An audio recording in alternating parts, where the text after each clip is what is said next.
Chapter 15, Part 2. It was, of course, just the moment for him. The multitude, shaken out of its usual symphony concert calm, quivered with an excitement that was not suppressed.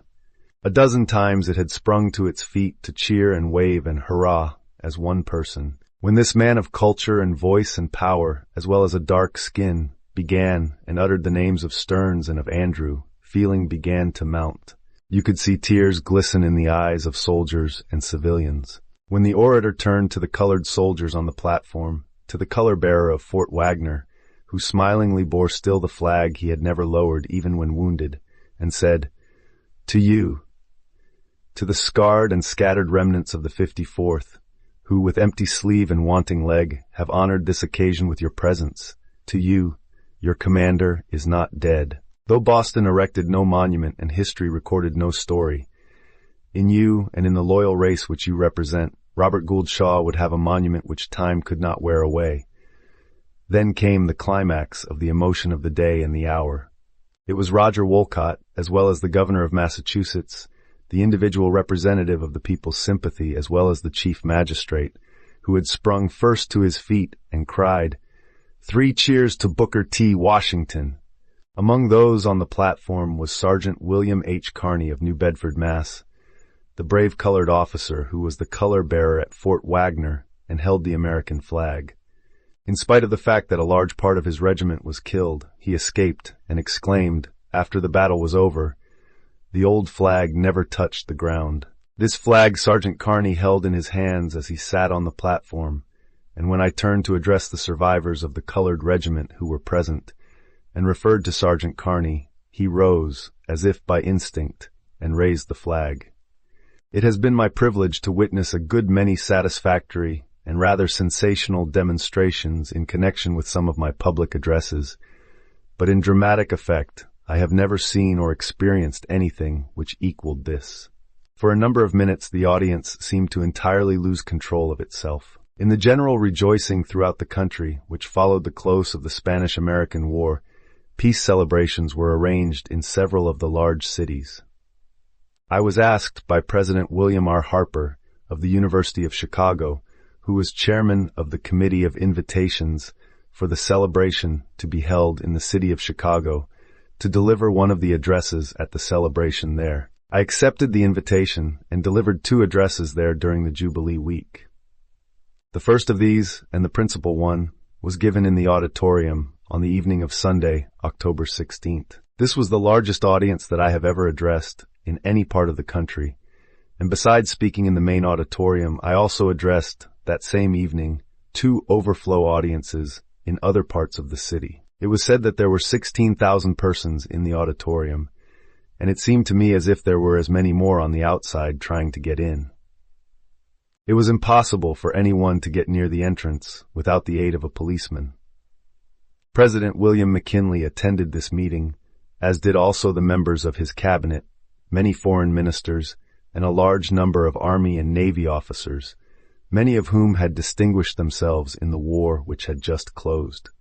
The speakers besides myself on Sunday evening were Rabbi Emil G. Hirsch, Father Thomas P. Hodnett, and Dr. John H. Barrows. The Chicago Times-Herald, in describing the meeting, said of my address, "He pictured the Negro choosing slavery rather than extinction, recalled Crispus Attucks shedding his blood at the beginning of the American Revolution, that white Americans might be free, while black Americans remained in slavery, rehearsed the conduct of the Negroes with Jackson at New Orleans, drew a vivid and pathetic picture of the Southern slaves protecting and supporting the families of their masters, while the latter were fighting to perpetuate black slavery, recounted the bravery of colored troops at Port Hudson and Forts Wagner and Pillow, and praised the heroism of the black regiments that stormed El Caney and Santiago to give freedom to the enslaved people of Cuba, forgetting for the time being the unjust discrimination that law and custom make against them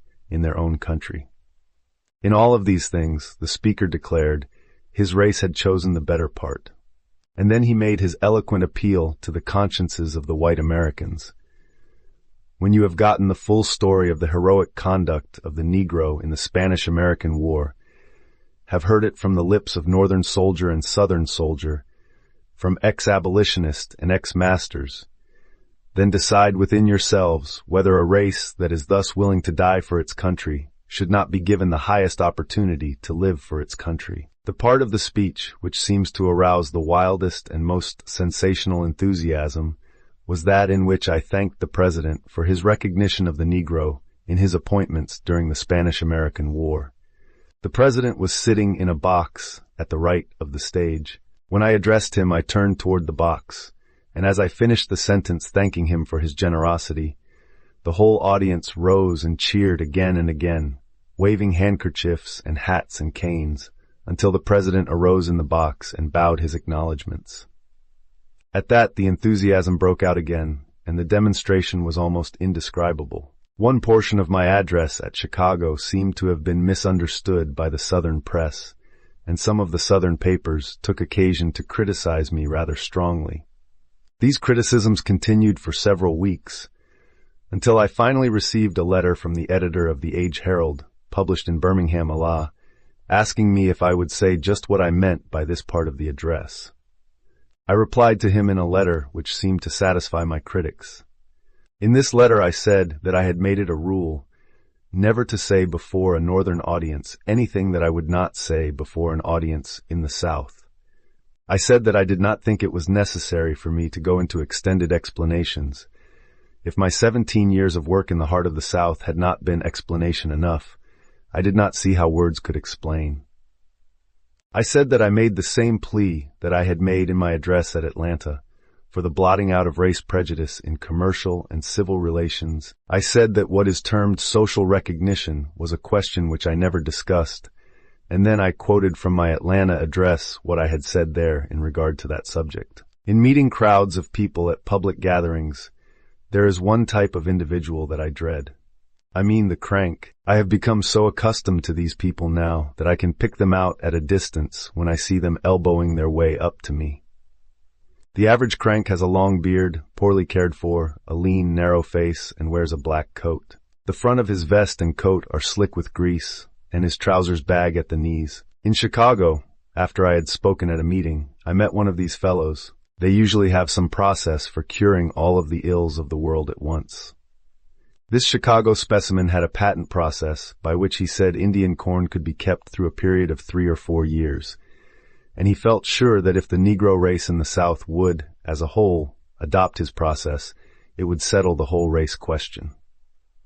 It mattered nothing that I tried to convince him that our present problem was to teach the Negroes how to produce enough corn to last them through 1 year. Another Chicago crank had a scheme by which he wanted me to join him in an effort to close up all the national banks in the country. If that was done, he felt sure it would put the Negro on his feet. The number of people who stand ready to consume one's time to no purpose is almost countless. At one time, I spoke before a large audience in Boston in the evening. The next morning, I was awakened by having a card brought to my room, and with it a message that someone was anxious to see me. Thinking that it must be something very important, I dressed hastily and went down.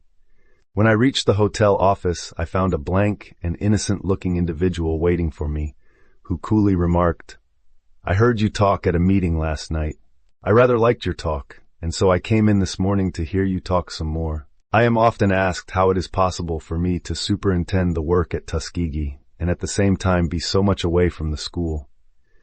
In partial answer to this, I would say that I think I have learned, in some degree at least, to disregard the old maxim which says, "Do not get others to do that which you can do yourself." My motto, on the other hand, is, "Do not do that which others can do as well." One of the most encouraging signs in connection with the Tuskegee School is found in the fact that the organization is so thorough that the daily work of the school is not dependent upon the presence of any one individual. The whole executive force, including instructors and clerks, now numbers 86. This force is so organized and subdivided that the machinery of the school goes on day by day like clockwork. Most of our teachers have been connected with the institutions for a number of years and are as much interested in it as I am. In my absence, Mr. Warren Logan, the treasurer, who has been at the school 17 years, is the executive. He is efficiently supported by Mrs. Washington and by my faithful secretary, Mr. Emmett J. Scott, who handles the bulk of my correspondence and keeps me in daily touch with the life of the school, and who also keeps me informed of whatever takes place in the South that concerns the race. I owe more to his tact, wisdom, and hard work than I can describe. The main executive work of the school, whether I am at Tuskegee or not, centers in what we call the Executive Council. This council meets twice a week and is composed of the 9 persons who are at the head of the 9 departments of the school. For example, Mrs. B.K. Bruce, the lady principal, the widow of the late ex-Senator Bruce, is a member of the council and represents in it all that pertains to the life of the girls at the school. In addition to the Executive Council, there is a financial committee of 6 that meets every week and decides upon the expenditures for the week. Once a month, and sometimes oftener, there is a general meeting of all the instructors. Aside from these, there are innumerable smaller meetings, such as that of the instructors in the Phelps Hall Bible Training School, or of the instructors in the agricultural department. In order that I may keep in constant touch with the life of the institution, I have a system of reports so arranged that a record of the school's work reaches me every day of the year, no matter in what part of the country I am. I know by these reports even what students are excused from school and why they are excused, whether for reasons of ill health or otherwise. Through the medium of these reports, I know each day what the income of the school in money is. I know how many gallons of milk and how many pounds of butter come from the dairy, what the bill of fare for the teachers and students is, whether a certain kind of meat was boiled or baked, and whether certain vegetables served in the dining room were bought from a store or procured from our own farm. Human nature, I find to be very much the same the world over, and it is sometimes not hard to yield to the temptation to go to a barrel of rice that has come from the store, with the grain all prepared to go in the pot, rather than to take the time and trouble to go to the field and dig and wash one's own sweet potatoes, which might be prepared in a manner to take the place of the rice. I am often asked how, in the midst of so much work, a large part of which is for the public, I can find time for any rest or recreation, and what kind of recreation or sports I am fond of. This is rather a difficult question to answer. I have a strong feeling that every individual owes it to himself and to the cause which he is serving to keep a vigorous, healthy body, with the nerves steady and strong, prepared for great efforts and prepared for disappointments and trying positions. As far as I can, I make it a rule to plan for each day's work, not merely to go through with the same routine of daily duties, but to get rid of the routine work as early in the day as possible, and then to enter upon some new or advanced work.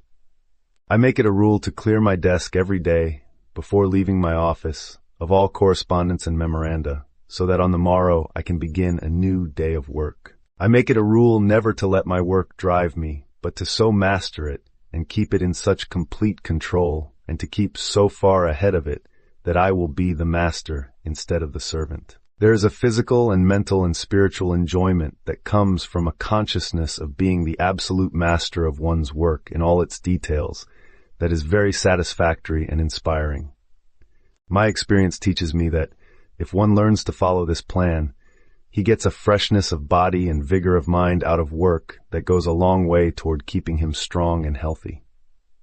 I believe that when one can grow to the point where he loves his work, this gives him a kind of strength that is most valuable. When I begin my work in the morning, I expect to have a successful and pleasant day of it, but at the same time, I prepare myself for unpleasant and unexpected hard places.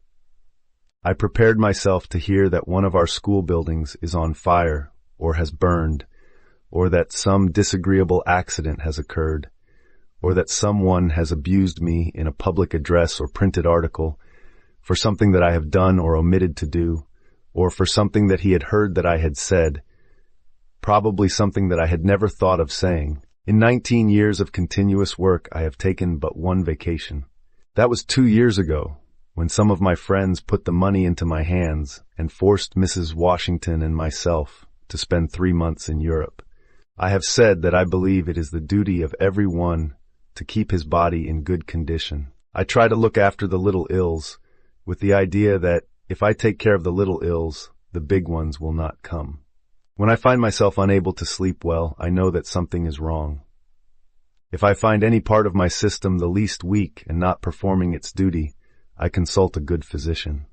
The ability to sleep well, at any time and in any place, I find of great advantage. I have so trained myself that I can lie down for a nap of 15 or 20 minutes and get up refreshed in body and mind. I have said that I make it a rule to finish up each day's work before leaving it. There is perhaps one exception to this. When I have an unusually difficult question to decide, one that appeals strongly to the emotions, I find it a safe rule to sleep over it for a night, or to wait until I have had an opportunity to talk it over with my wife and friends. As to my reading, the most time I get for solid reading is when I'm on the cars. Newspapers are to me a constant source of delight and recreation. The only trouble is that I read too many of them. Fiction I care little for. Frequently I have to almost force myself to read a novel that is on everyone's lips. The kind of reading that I have the greatest fondness for is biography. I like to be sure that I am reading about a real man or a real thing. I think I do not go too far when I say that I have read nearly every book and magazine article that has been written about Abraham Lincoln. In literature, he is my patron saint. Out of the 12 months in a year, I suppose that, on an average, I spend 6 months away from Tuskegee. While my being absent from the school so much unquestionably has its disadvantages, yet there are at the same time some compensations. The change of work brings a certain kind of rest. I enjoy a ride of a long distance on the cars when I am permitted to ride where I can be comfortable. I get rest on the cars, except when the inevitable individual who seems to be on every train approaches me with the now familiar phrase, "Isn't this Booker Washington? I want to introduce myself to you." Absence from the school enables me to lose sight of the unimportant details of the work and study it in a broader and more comprehensive manner than I could do on the grounds. This absence also brings me into contact with the best work being done in educational lines and into contact with the best educators in the land. But, after all this is said, the time when I get the most solid rest and recreation is when I can be at Tuskegee, and after our evening meal is over, can sit down, as is our custom with my wife and Portia and Baker and Davidson, my 3 children, and read a story, or each take turns in telling a story. To me, there is nothing on earth equal to that, although what is nearly equal to it is to go with them for an hour or more, as we like to do on Sunday afternoons, into the woods, where we can live for a while near the heart of nature, where no one can disturb or vex us, surrounded by pure air, the trees, the shrubbery, the flowers, and the sweet fragrance that springs from 100 plants, enjoying the chirp of the crickets and the songs of the birds. This is solid rest. My garden also, what little time I can be at Tuskegee, is another source of rest and enjoyment. Somehow I like as often as possible to touch nature, not something that is artificial or an imitation, but the real thing.